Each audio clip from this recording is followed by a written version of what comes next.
I think what I was, looking back at it now, I believe that after I come out of college, I believe I was an atheist.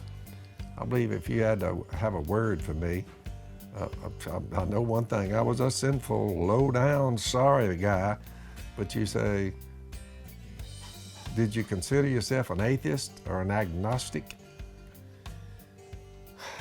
I was somewhere in there. I've discussed this with you folks for a lot of episodes. And what it says is the wrath of God, Romans 1:18. Right after he said, I'm not ashamed of the gospel, the story of Jesus coming down in flesh, dying on a cross, being buried and raised from the dead, because the gospel is the power of salvation, power of God for the salvation of everyone who believes. First for the Jew, then for the Gentile. There's a mighty throng out there who do not believe that. So the gospel comes along, Jesus comes along, historically, rock solid. You get in the gospel, a righteousness from God is revealed, how to be right, justified, forgiven. A righteousness that is by faith.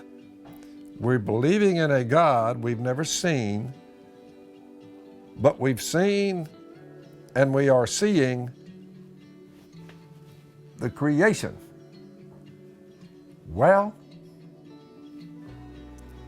I've said in all of my books, once I came to Jesus as a former unbeliever, I guess I was an atheist.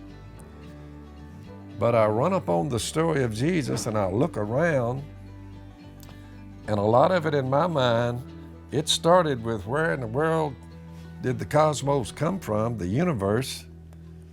Basically what I had been saying and believing is what my college professors had said. They never brought up God. The creation story was never told when I was in college. But there was a whole lot about the universe got here. The Big Bang Theory is what they were saying then. Now they've kind of modified that a little bit. But basically they were saying there was nothing, and then kawoom, boom, and there's the cosmos. So nothing explodes and makes the cosmos.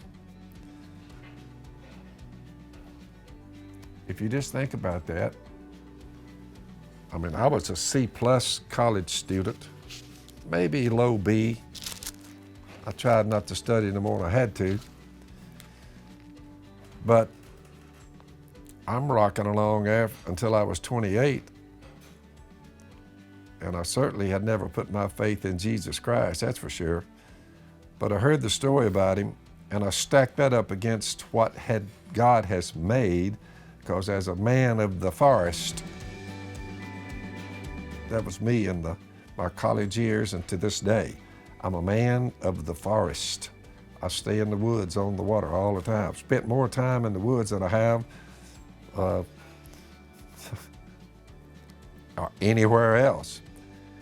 Romans 1:18, the wrath of God is being revealed from heaven against all the godlessness, atheists, and wickedness of men who suppress the truth by their wickedness. I mean, we have to come to some point where we say, what is the truth about everything?